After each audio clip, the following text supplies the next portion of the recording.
So, transition from user mode to kernel mode. So, this is done by means of system calls.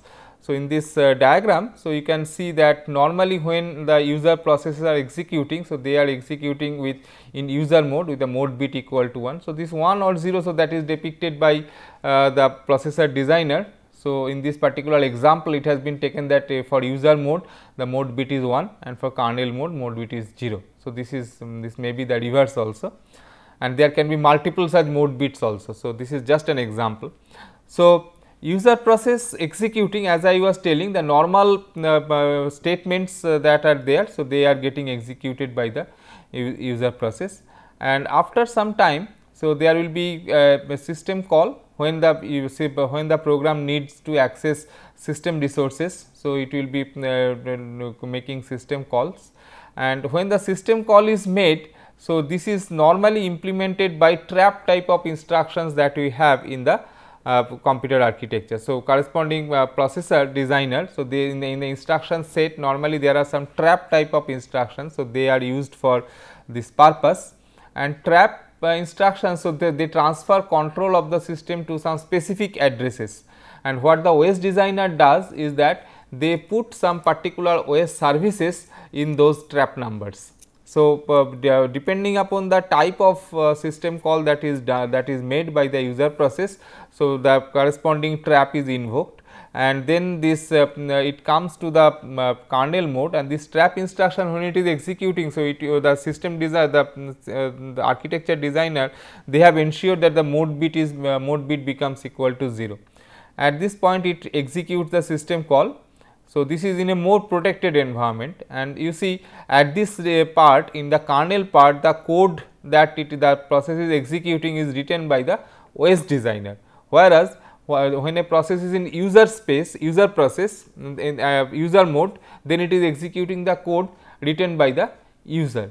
Of course, there are some library routines that are there, so that can be executed in the user mode also, and that is not developed by the user. But in general, I can say that when a program is executing in the user mode, so it is executing the code written by the user, and when it is going to the kernel mode of execution, so it is executing a piece of code which is written by the OS designer. So, these codes are written much more carefully, so that there cannot be any problem, unwanted problem in the system. So, this executing system call, so it is making mode bit equal to 0, with that it is executing the system call. After the system call execution is over, it will return setting mode bit to 1, and then it returns to the returns from the system call, and that goes back to the user process execution. So, we have got this user mode and kernel mode. Many a time we need to have some timers. So, a timer is used to prevent the processes to be in infinite loop. A timer is used, which is timer is a hardware device. So, it actually so when you start a process, so how do you know that this process is taking too much of system resources? Too much of system resources maybe in terms of CPU time, maybe in terms of some printer or some other system resource. So, how do you know that it is taking too much of time? So, for that purpose we can put a limit on the system on the processes usage of that particular resource, or a process going on to infinite loop. So, this is by means of starting a timer. When the timer expires, so it means that the process should have been over by this time, but it must be misbehaving. That is why it is giving this type of performance. So, that process may be needed to be stopped. So, normally some systems, so they put a limit on the amount of CPU time that a process can use, and when that time expires, the process gets killed automatically. So, this timer is provided by the hardware designer, that is the processor designer. It should have a timer in the system. So, timer is a counter that is decremented by the physical clock. So, we say maybe I start a timer 10 seconds. So, after every physical clock tick, the value will be reduced by 1, and then when the value becomes 0, then it will interrupt the computer after the time period. So, now when this interrupt comes, then we know that the process has not released the resource by this time. So, we may identify the process to be one which is misbehaving. So, So, operating system sets the counter by me. So, that is the privileged instruction. So, that will set for how much time the process should execute, and when the counter reaches value 0, interrupt will be generated, and then the OS will set up the value of the counter before scheduling a process to regain control or terminate program that exceeds the allotted time. So, what we mean is that suppose I have got a system that has got multiple users in the system. So, in a multi user or multi processing system, the basic requirement is that every process or every user should get the access to the CPU after some time. At some, maybe I give to be fair to everybody, we may decide that we will give 2 seconds to each of them. So, when we are doing that, so this 2-second thing, somehow the system has to know that 2 seconds has expired. So, how does it know it?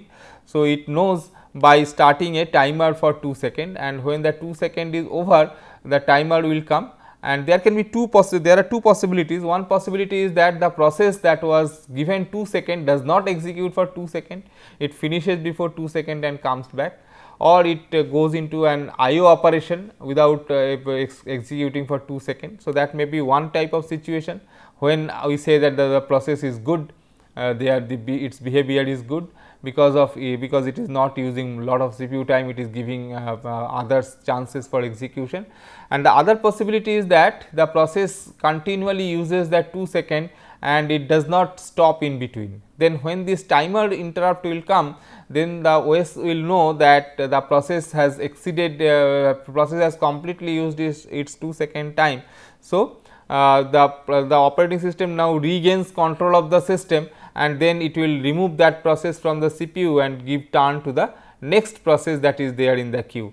And again this process will be executed sometime later when all other processes have got their turns, and again this is a turn for this process. That way it can go on.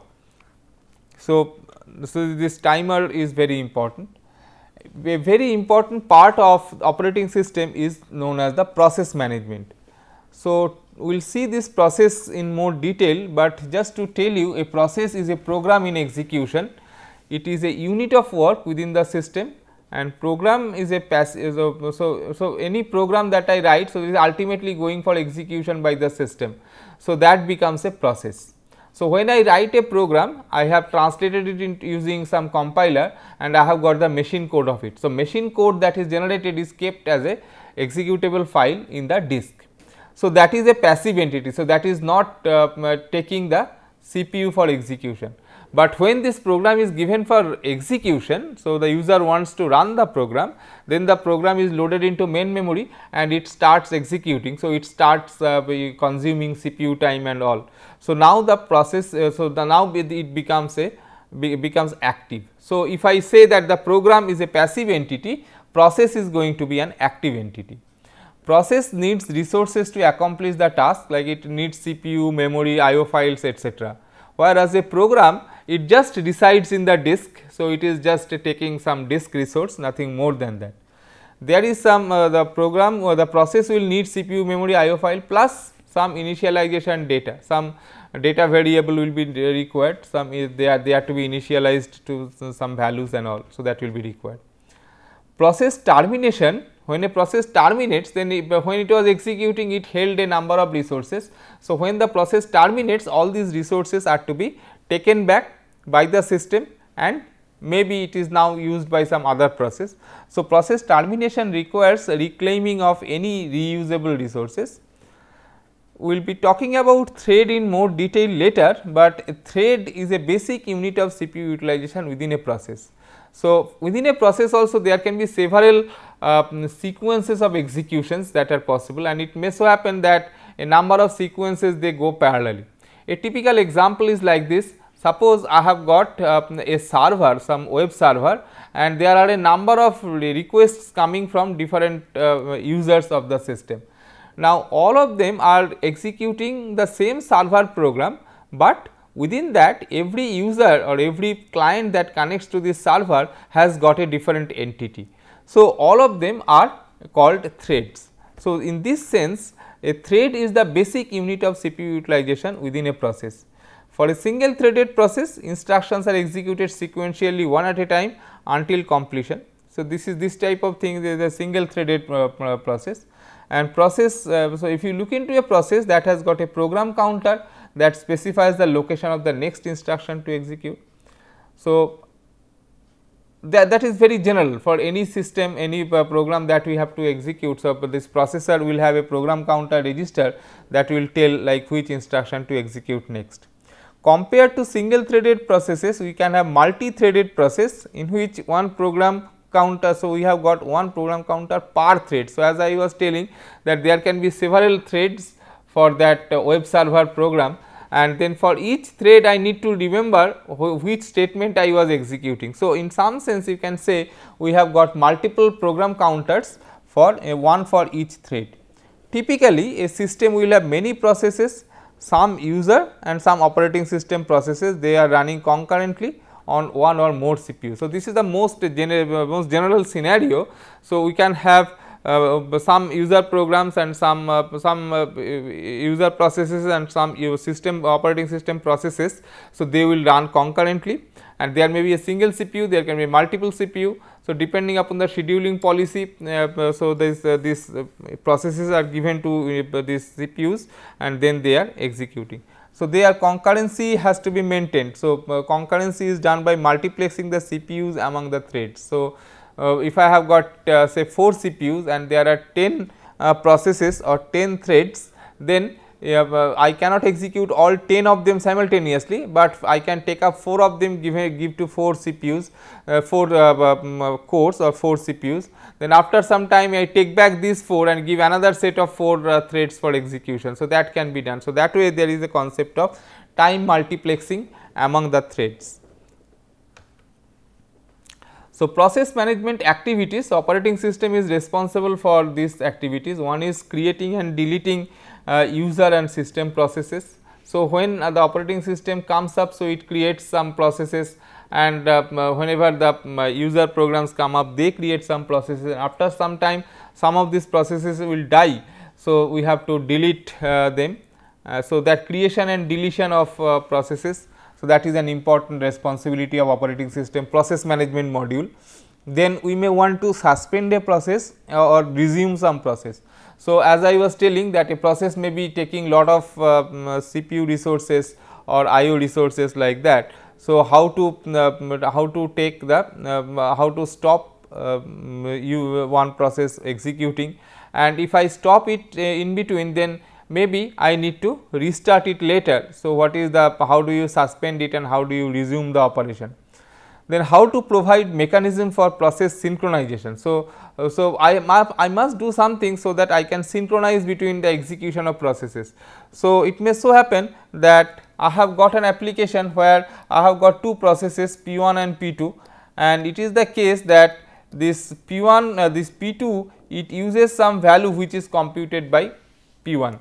So, it is required that in my system though P1 and P2 they are 2 parallel processes or parallel threads. So, P1 should be executed first and then only P2 should be executed. So, there is an explicit synchronization requirement between P1 and P2.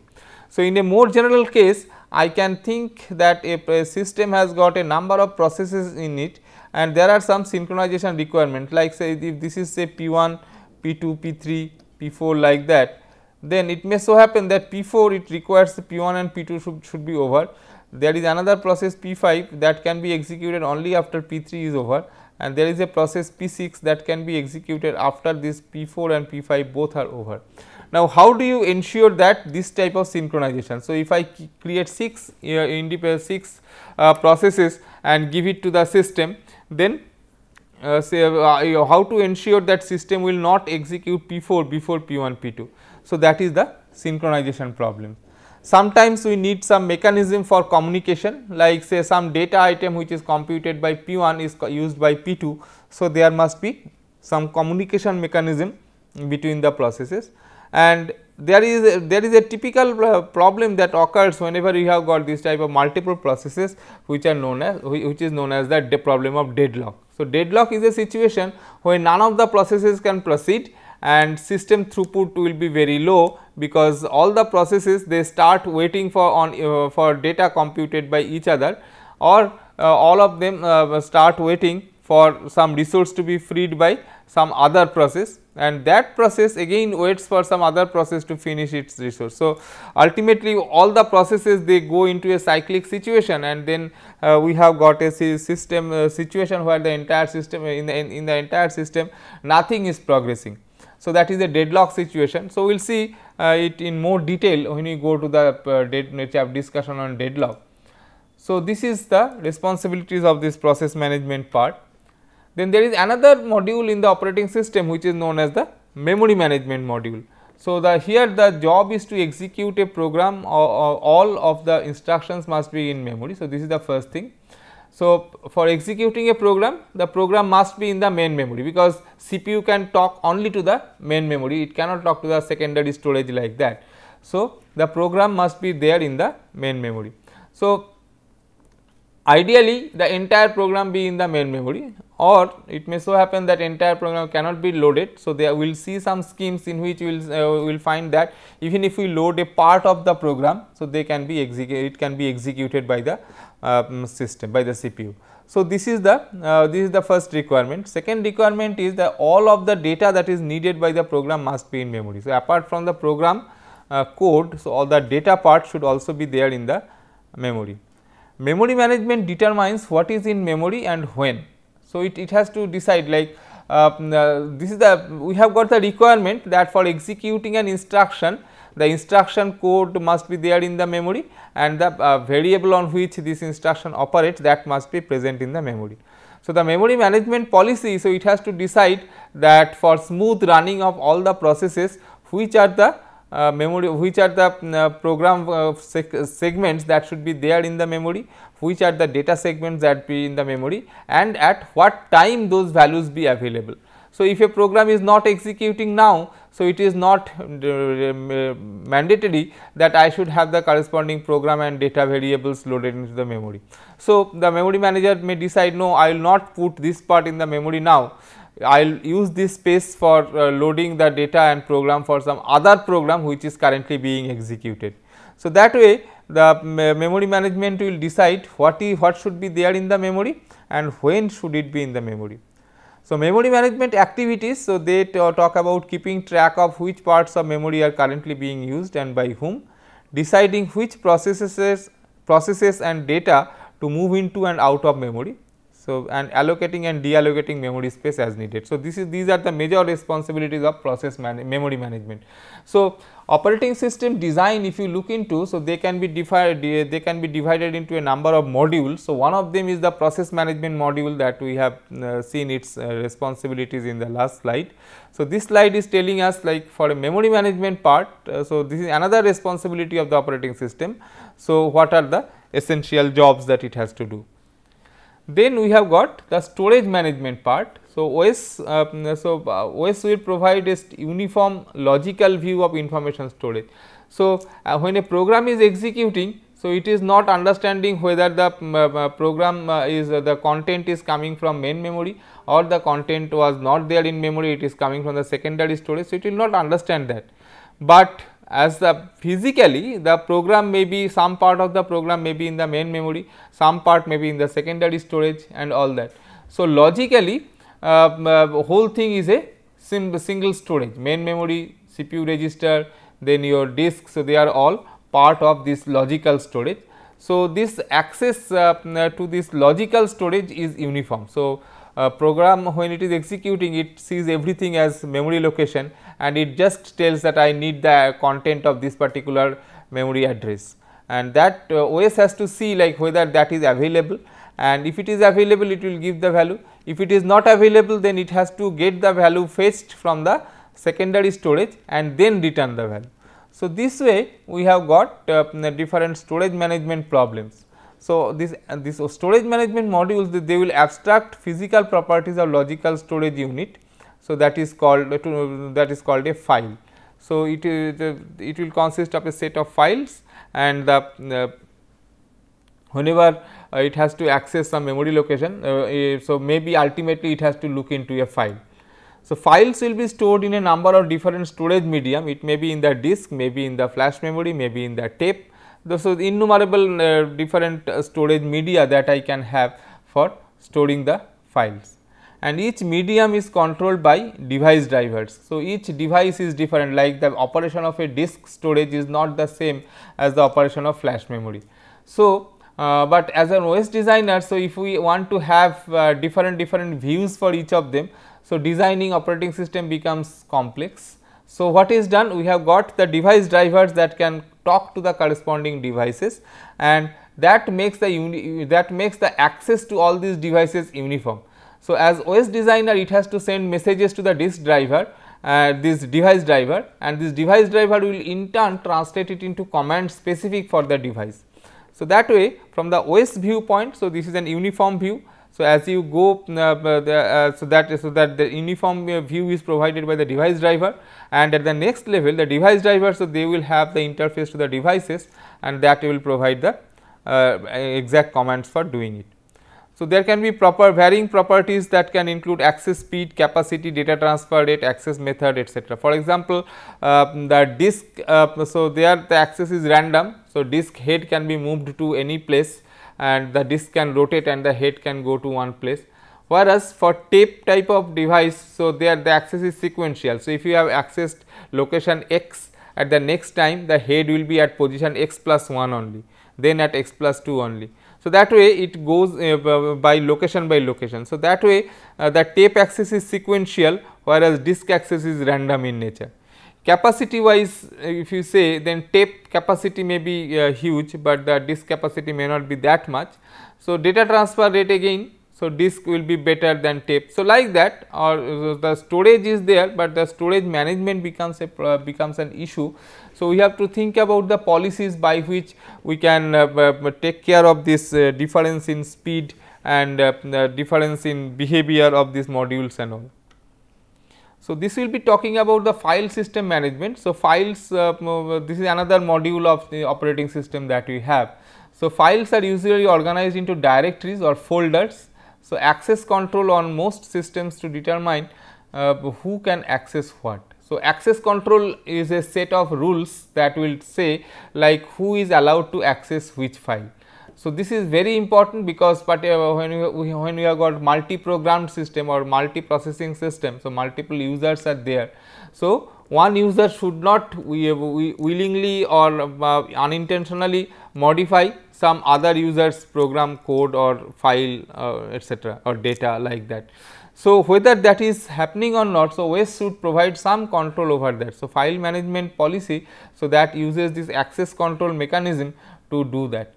So, OS activities in file management system, it includes creating and deleting files and directories, primitives to manipulate files and directories, mapping files onto secondary storage, backup files onto stable storage media.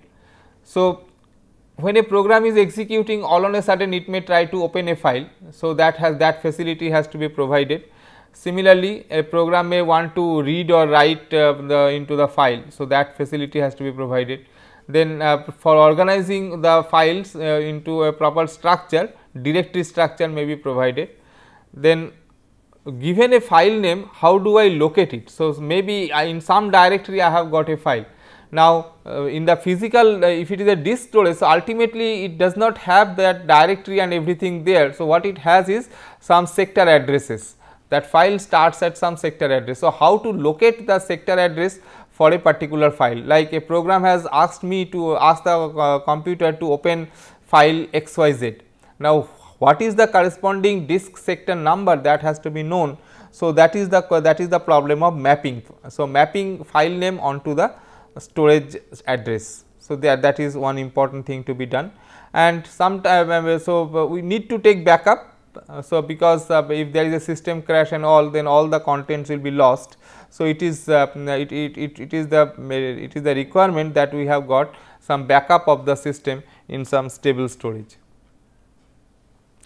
So, the secondary storage management part. So, usually disks are used to store data that does not fit in main memory, or data that must be kept for a long period of time. So, they are kept in the disk. Then proper management is of central importance, because the disk is much slower than main memory. So, when I say that some part of my data did not fit into main memory, so that is why I have kept it in the secondary storage, then I must ensure that when the data is needed, that is taken back into the main memory, and that has to be done a bit efficient fashion, because if I start accessing the secondary storage when that particular data is referred to, that may increase the access time. So, if I can be a bit proactive, so if I can just get the data a bit earlier, then we can find that data in time. So, that way this storage management becomes an important issue, and when do you get the data from the secondary storage to the main memory. So, that is a problem. So, proper management is of central importance. Entire speed of computer operation hinges on the disk subsystem and its algorithm. So, the disk access is a very important problem that we will see when we come to the disk management portion. So, as far as OS activities are concerned, so it includes free space management. So, files are getting created and deleted from the system. So, that creates some free spaces on the disk. Now, after some time, that entire disk may be fragmented into these small free spaces that we have. So, that stops us from using all these free spaces together. So, this free space management is a very important issue. Then storage allocation. So, how do you allocate disk for a to a process that wants to create a file. So, that storage allocation is a problem. Then disk scheduling. So, this talks about if there are multiple requests to access the disk from different processes, then in which sequence we provide those accesses, because this is an electromechanical device. So, disk head movement will take time. So, if it has to go from track number 1 to 10, then it will take some good amount of time for doing that. So, if I can schedule all my requests in such a fashion that this movement is minimized, then I will get a better performance from the system. So, this disk scheduling is an important problem. Some storage need not be fast, like the tertiary storage like optical storage, magnetic tape, they need not be very fast, but the capacity should be huge, and but still they need to be managed by the OS or applications. Then we have got the concept of cache memory. So, this is important, this is an important principle, because data may be kept at several levels and cache is something that is closest to the CPU. So, that way when this cache is accessed, then maybe if the data is available in the cache, then the main memory access or secondary storage access, so that can be avoided. So, that way I can have performance improvement. So, it provides faster storage, and if the cache size is small, then naturally the cache size will be small, because the cost of the cache is high. So, which data you store in the cache and how do you access it. So, that will determine the management policy of the cache, and that will be determining the performance of the system. So, if we look into various levels of storage, then CPU registers typical size is less than 1 kilobyte, cache it is 16 megabyte, main memory 64 gigabyte, then solid state disk 1 terabyte, magnetic disk less than 10 terabyte, like that. So, size is actually increasing in the direction from register to magnetic disk. On the other hand, implementation technology, there are different implementation technologies. Access time is an important factor. So, if you see that access time of this CPU registers, so they are very small, in the range of nanoseconds, whereas if you go to magnetic disk, so this is becoming pretty high. So, that is there. Bandwidth, how many megabyte per second you can transfer. So, the CPU register it is the highest, and as you go to magnetic disk, so it is low. So, depending upon the type of data that you have and how important it is, how frequently it is needed. So, you may decide the level at which you will be keeping that particular data. So, this is this decision has to be taken by the operating system. Next we have, so this is the migration data from hard disk to main memory. So, this I have already discussed, and this cache coherence problem that can come, because the data item should be consistent across all the levels. Then we have got this IO subsystem. So, we have got this the IO devices are there in the system. So, as a user of the system, so we should not be looking into this each IO device separately. So, I should have an uniform interface. So, the operating system should provide me a facility by which this uniform IO device access can be made. Then there are protection security mechanism, as I already said that protection has to be provided by the operating system. So, that for multi-processing system, so I should not be getting multiple users, one user should not be getting access to the data by other user or program of other user. Similarly, security has to be provided in terms of user IDs and all. So, we will be going to these security protection issues later. So, to conclude, so operating system, it acts as an interface between computer hardware and users. It makes the system usable in a user friendly manner, controls usage of different hardware and software resources in a computer system. So, we have discussed about what is an operating system, and we have seen that the specific activities that are there are process management, memory management, storage management, protection and security. So, in successive classes, so we will be looking into this thing one by one and continue with that.